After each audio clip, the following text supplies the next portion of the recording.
from Keluarga Malaysia. Hello and good evening. Thanks for joining us. I'm Berita RTM and you're watching News at 10.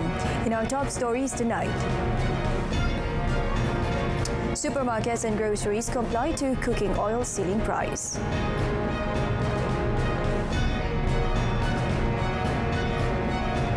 Palestinian Islamic Jihad and Israel declare truce in Gaza.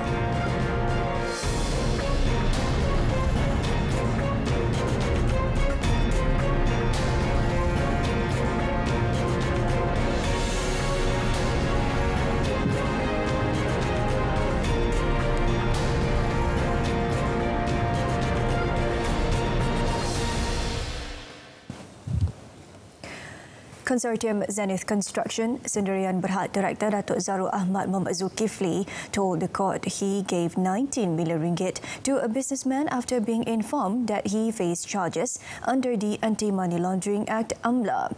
The owner of the company that was awarded with the Pulau Pinang Undersea Tunnel project said this when testifying in Lim Guan Eng's corruption trial. Datuk Zarul Ahmad said he paid the money to a middleman known as G. Nanaraja, who purportedly could put a stop to a probe on the controversial 6.3 billion ringgit project. He previously testified that he gave 22 million ringgit to Nanaraja to be given to Datuk Seri Najib Tun Razak to stop the Malaysian Anti-Corruption Commission from investigating the project. The 62-year-old entrepreneur told the court he was willing to bribe anyone, including the Prime Minister, to stop any investigation against Lim. However, Lim's lead counsel Gobind Singh Deo argued that Datuk Zarul Ahmad only made the payment to Nanaraja after he was threatened that he would be charged with money laundering. Datuk Zarul Ahmad later disagreed with the defence that it was the only reason for him doing so, but did not specify his other reasons.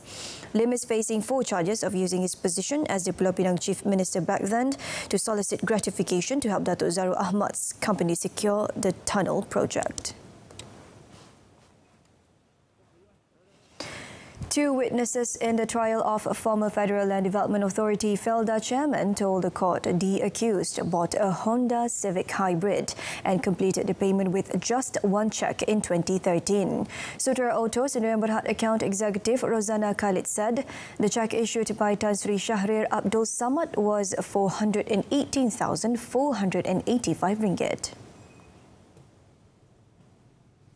Rozana told High Court Judge Datuk Muhammad Jamil Hussein that she had cashed the cheque on behalf of the company 9 years ago, adding that she was never approached by the bank officers regarding the large amount cashed.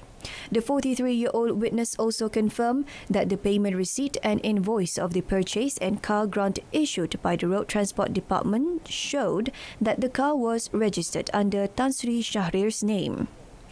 Earlier, Sutera Auto Administrative Executive Officer Nurul Hafizah Ruslan confirmed that she had been issued an invoice for the purchase after the payment was completed.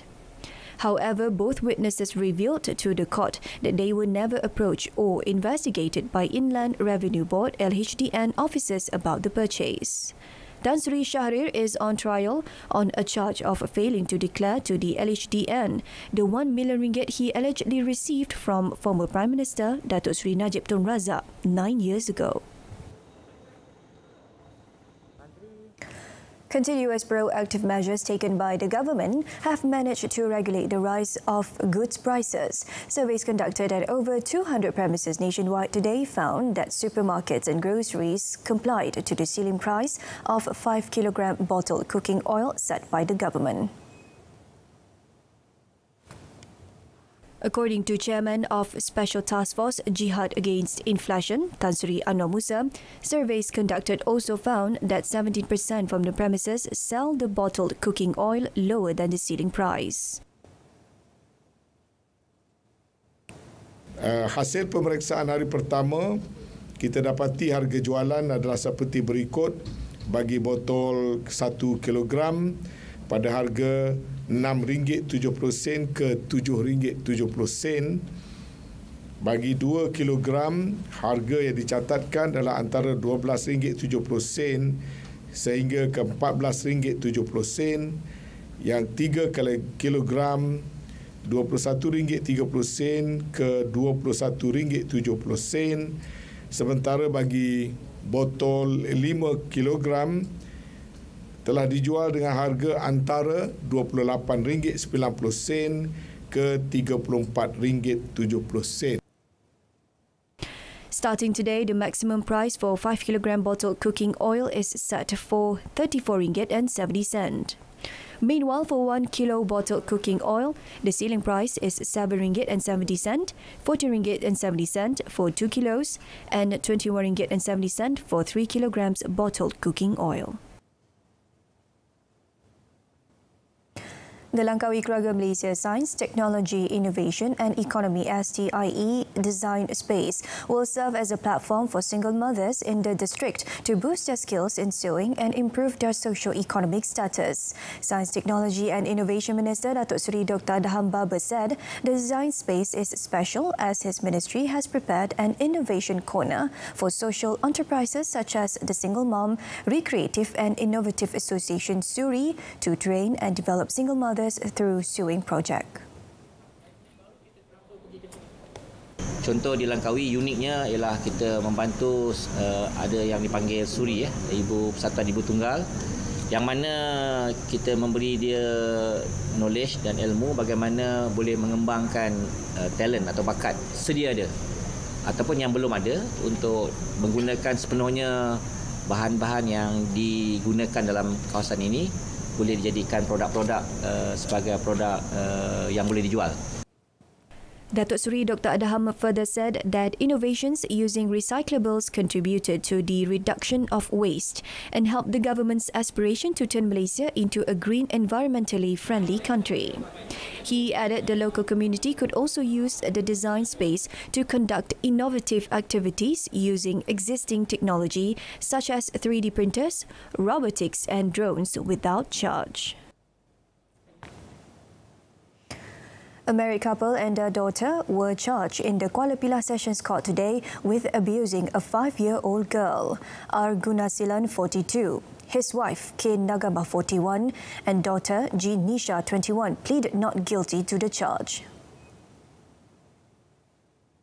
The three of them, as persons having the care of the child, were jointly charged with beating the girl with a cane, kicking and splashing her with hot water, causing her to suffer injuries on the back, chest, both legs, head and face. They were charged with abusing the girl and housed in Taman Sri Mahsan, Bandar Seri Jempol between last 15th and 19th July. The charge frame under Section 31, Subsection 1, Subsection A of the Child Act 2001 and read together with Section 34 of the Penal Code provides a maximum fine of RM50,000 or imprisonment for up to 20 years or both if found guilty. Judge Norma Ismail allowed them bail of RM5,000 each with one surety and set 23rd August for mention. They posted the bail. Deputy Public Prosecutor Muhammad Amirul Nur Hashimi prosecuted, while lawyers Harish Mahadevan and Ramzani Idris represented the three accused.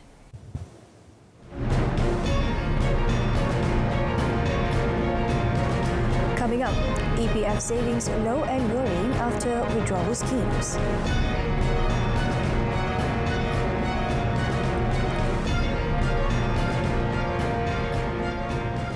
The impact of the COVID-related withdrawal programs on the Employees Provident Fund EPF members' saving is estimated at RM155 billion. Deputy Finance Minister Dato' Muhammad Shahar Abdullah said RM145 billion was withdrawn by members under the 4 withdrawal programs and almost RM10 billion was from the impact of the Employee Share Statutory Contribution Rate Reduction Program. He said the level of savings of EPF members is low and very worrying, especially after the implementation of 4 withdrawals facilities related to COVID-19, including the iLestari, iSinar and iCitra.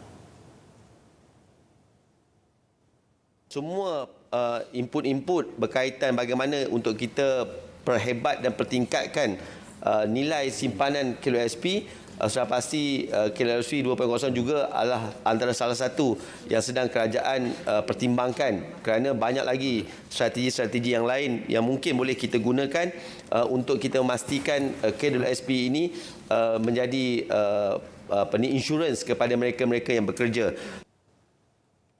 According to Datuk Muhammad Shahar, a total of 6.62 million members, or 52% of the 12.78 million EPF members aged under 55 had savings of less than 10,000 ringgit.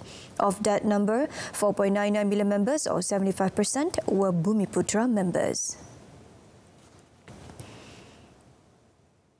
Indah Water Consortium IWK Sendirian Berhad together with EMB Business Sendirian Berhad will be pioneering the study of producing ethanol and biogas from sewage water processes for commercial purpose.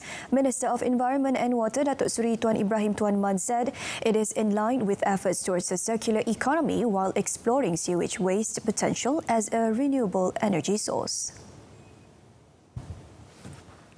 Sebagaimana yang telah saya sebut dalam ucapan tadi, bahawa ini adalah satu teknologi yang baru dan perkembangan teknologi ini sangat merasakan kita.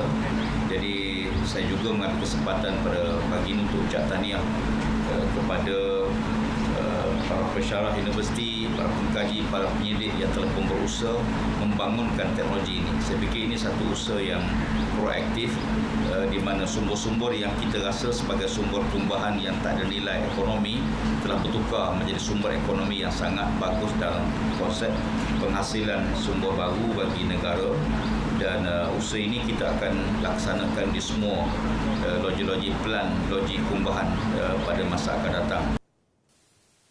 He said this at the signing of a Memorandum of Understanding MOU between IWK and EMB in Cyberjaya today.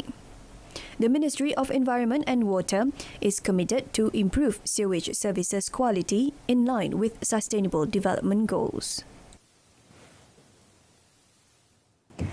Malaysian Rubber Glove Manufacturers Association has projected that more than 60% of workforce in the rubber industry will be made up by foreign labour. Minister of Plantation Industries and Commodities Datuk Zuraida Kamaruddin said an immediate and swift action plan must be implemented to counter any allegations of forced labour in the industry that will jeopardise the export of rubber products. As such, the Malaysian Rubber Council MRC has collaborated with the International Labour Organisation ILO to launch a new employees guide to prevent and eliminate forced labour in the Malaysian rubber industry. Titled Addressing, Preventing and Eliminating Forced Labour in the Rubber Industry in Malaysia, a practical guide for Malaysian employers, the guide will assist employers on how to identify risks of forced labour in recruitment, employment and sourcing practices and how to effectively address, prevent and eliminate the risks. Saya minta peranan ILO bukan saja untuk mengeluarkan guideline, panduan dari segi bagaimana nak mengelakkan kita dituduh sebagai mengamalkan buruh paksa. Perkara-perkara yang harus mereka juga lihatkan adalah bagaimanakah implementation pelaksanaannya ILO ini. Jadi kita dah rectify. Jadi bila sesuatu syarikat dikekang daripada mengeksport barang ke US dan ke EU, syarikat-syarikat ini dituduh mengamalkan forced labour. Rubber products recorded 71 billion ringgit in exports last year, making it one of the biggest contributors to Malaysia's economy. FGV Holdings Berhad, FGV, via its wholly owned subsidiary, FGV Integrated Farming Sendirian Berhad, FGVIF, today launched its high-quality native chicken feed brand, Alma, as part of FGV's initiatives in responding to the government's call and contributing towards the National Food Security Agenda and National Agri-Food Policy 2.0. FGV collaborates with Padi Beras Nasional Berhad, Bernas, to produce a new formulation of chicken feed that uses products from local paddy and rice factories, which is in line with the Waste to Wealth initiative which has been practiced by Bernas. Minister in the Prime Minister's Department, Economy Datuk Seri Mustafa Muhammad said this initiative is expected to reduce approximately 10% of production costs due to substitution of imported grain corn components. A total of 30,000 metric tons per year of byproduct materials will be used to produce Alma native chicken feed. Pokoknya kita nak keluarkan ayam kampung pada kos yang lebih kompetitif. Yang kita berniaga kena untung. Nak untung, harga kena berpatutan. Nak untung, kos makanan juga perlu berpatutan. Jadi kita sudah maklum bahawa kita mengimport banyak barangan daripada luar negara dan hasrat kita ialah untuk menggantikan import ini dengan pengeluaran tempatan. He said this while officiating the launch of the FGV Alma Padi Beras Nasional Berhad Bernas collaboration of native chicken food and the marketing of Ladang 57 native chickens held at the Malaysia Agriculture, Horticulture and Agritourism 2022 exhibition Maha 2022 in Serdang today. In conjunction with the launch, FGV also announced its fresh native chicken product marketed under the brand Ladang 57 that will be available at Aeon Big hypermarkets nationwide. Malaysia currently produces approximately 8 million heads of native chicken annually, and almost 10% of the production is exported to Singapore, while the rest is distributed mainly in Kuala Lumpur, Ipoh and Pulau Pinang. The feed supply potential for this industry is expected to reach 32,000 metric tons per year.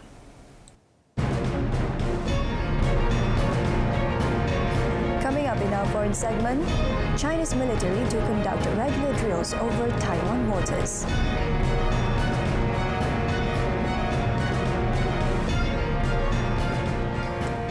The Palestinian Islamic Jihad PIJ agreed on an Egyptian proposed humanitarian ceasefire with Israel that took effect from 11:30 p.m. yesterday.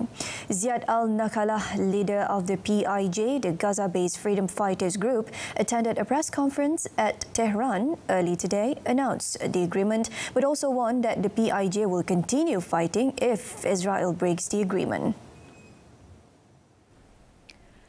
According to al-Nakalah, Israeli forces did not reach its target of striking the PIJ in a military operation that lasted for over 50 hours. The PIJ had also created conditions for Israel to release the group's two captured leaders and also thank Iran for its support. Since Friday, Israel has carried out heavy bombardment across Gaza, flattening buildings and striking refugee camps. The Israeli military said it has been targeting members of the PIJ, including the group's senior commanders, but according to Palestinian officials, almost half of the 44 people who died have been civilians, while at least 350 Palestinian civilians have also been wounded. The group then responded by firing hundreds of rockets into Israel, but most were intercepted or blown up. The tension between Israel and the PIJ has been flaring for the third day since Friday afternoon.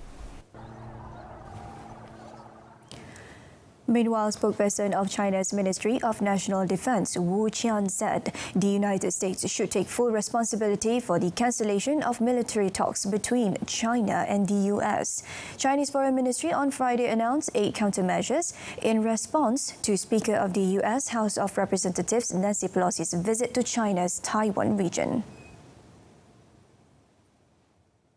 Of the 8 countermeasures, the first 3 cancelled China-US military talks, included theatre commander talks, defence policy coordination talks, and military maritime consultative agreement meetings. In a statement published on China's Ministry of National Defense website, Wu defended these countermeasures.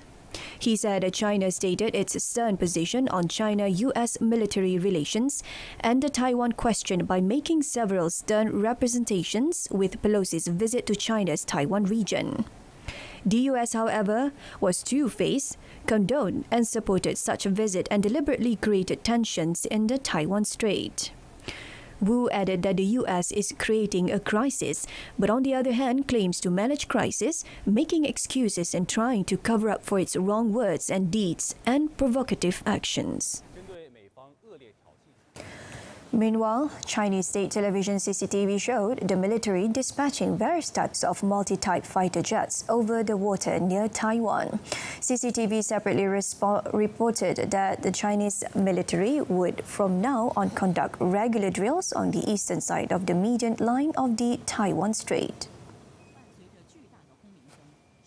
According to CCTV, after days of large-scale and numerous long-distance simulated attacks using multiple types of fighter jets, the ability of troops planning and execution of actual combat missions has been effectively tested. There was no announcement from China on whether the exercises had ended, and Taiwan said it was unable to verify whether China had stopped them as scheduled. China's military has said the sea and air joint exercises north, southwest and east of Taiwan had a focus on land strike and sea assault capabilities. Chinese and Taiwanese warships played high seas cat and mouse ahead of the scheduled end of 4 days of unprecedented Chinese military exercises launched in reaction to a visit to Taiwan by U.S. House Speaker Nancy Pelosi. Pelosi's visit last week to the self-ruled island infuriated China, which regards the island as its territory and which responded with test launches of ballistic missiles over the island's capital for the first time and the cutting of some areas of dialogue with the United States. Large pumps sucked water from a flooded coal mine in Mexico as authorities wait whether to send divers to try to save 10 miners who have been trapped underground for more than 4 days. The miners in the northern border state of Coahuila became trapped on Wednesday afternoon when their excavation work caused a tunnel wall to collapse, triggering flooding in 3 wells. Relatives keeping vigil outside said they were pinning their hopes on the possibility the miners had found a pocket of air. According to relatives, the possibility of mud-filled tunnels and underground collapses could make it impossible for rescue teams to search for the miners even if enough water is extracted. 6 divers from Mexican Special Forces were sent to aid the effort at the mine, where 3 wells, each 200 feet deep, were initially more than half flooded. 5 people were able to escape the accident. According to the Labour Ministry, the mine in the municipality of Sabinas opened in January and had no record of complaints for any type of abnormality.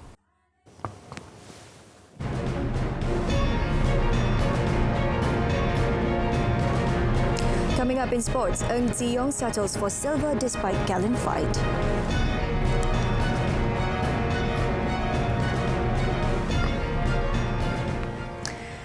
All right, here's some good news for Malaysian badminton fans. Our top double women's pair of Pearly Tan and M. Tina just now smashed their way to the gold medal with a confident 21-5, 21-8 victory over their English opponents, Chloe Birch and Lauren Smith. The win ensured Malaysia's 7th gold medal at the Birmingham Commonwealth Games.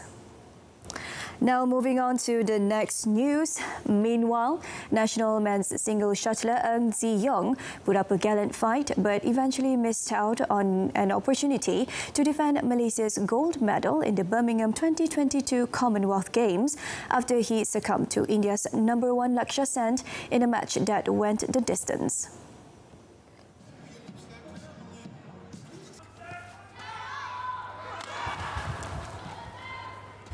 Ziyong got off to a flying start by producing a near-perfect performance in the opening game, courtesy of a solid defence and quick offensive display to edge Sen 21-19. However, a series of unforced errors by Ziyong proved costly as Sen clearly dominated the second game, winning 21-9 to force the match into a decider. As Ziyong trailed 14-19, the game was delayed for about a minute when Ziyong suffered a slight injury on his knee and was forced to seek medical help outside the court. A highly spirited Ziyong tried to recover, but he only managed to pick up 2 points after the game resumed, while Sen held his nerves to win 21-16 and wrest the gold medal from Malaysia as Dato' Lee Chong Wei had clinched the gold at the 2018 Gold Coast edition hosted by Australia, while India's Parupali Kashyap had won in Glasgow 2014. Despite the loss, the debutant Ziyong, who was roped in at the 11th hour to replace Lee Zijia following the latest withdrawal from the games deserved a pat on his back following his sizzling performance. Not only had he helped Malaysia wrest the gold medal from India after winning 3-1 in the mixed team final last Tuesday, but the world number 42 had also scored 2 upset wins against the world's top players en route to the final.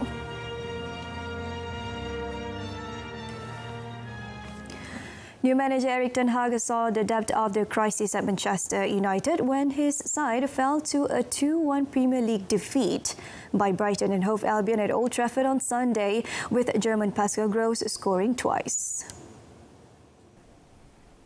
United had been shambolic in their 4-0 loss at Brighton in May, and even with debuts for defender Lisandro Martinez and midfielder Christian Eriksen, little felt new or changed about the performance. Brighton took the lead on the half hour with Leandro Trossard, finding former United forward Danny Welbeck, who squared the ball to the back post for Gross to slot home. 9 minutes later, Gross doubled the lead with a 6th career goal against United after David De Gea had poorly pushed out a Solly March drive right into the path of the German, who again made no mistake.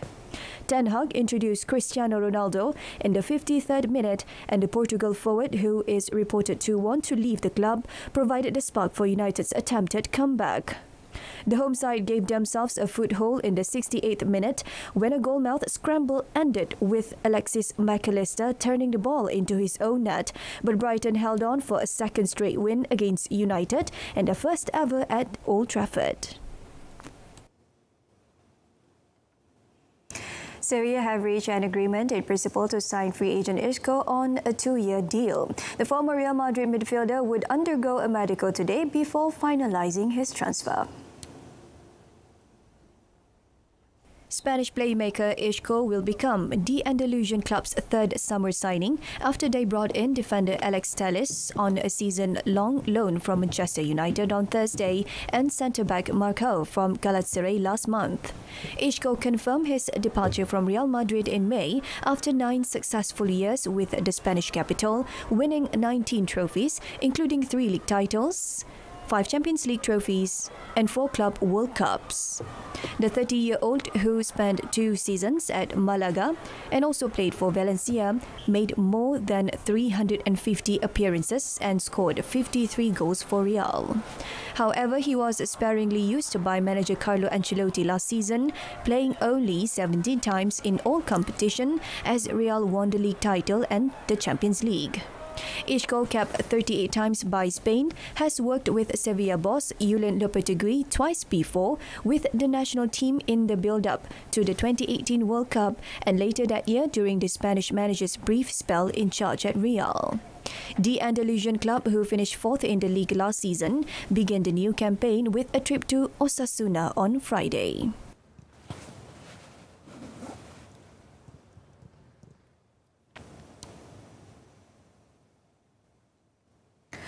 Alright, so that concludes this evening's news at 10. In our top story, supermarkets and groceries comply to cooking oil ceiling price. Join us again at 12:30 tomorrow afternoon. I'm Shuhaida Arifin. Stay tuned to saluran Berita RTM. Salam keluarga Malaysia and have a pleasant evening.